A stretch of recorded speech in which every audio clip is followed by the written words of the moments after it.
Cuckoo Rock's the title poem of the only book I've ever done for children, and it's set in it's a fantasy landscape, all sorts of strange creatures and shapes. Actually, Cuckoo Rock itself does exist. It's on Dartmoor in Devon, which is where I got the idea and the title.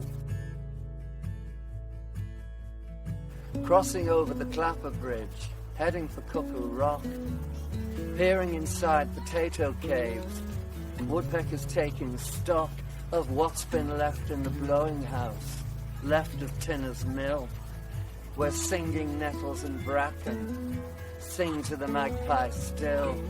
Sometimes you may see them, sometimes you may not.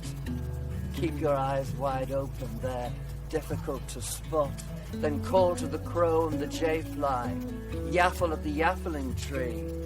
Follow the swallow tomorrow, bring back tomorrow to me, as today and the rest of the week. Lie there in granite and heather, lie and remain in the bluebell gorse, lie there in all kinds of weather, and sometimes you may see it, sometimes you may not.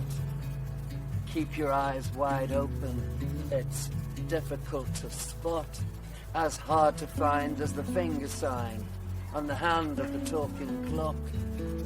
Crossing over the Clapper Bridge, heading for Cuckoo Rock.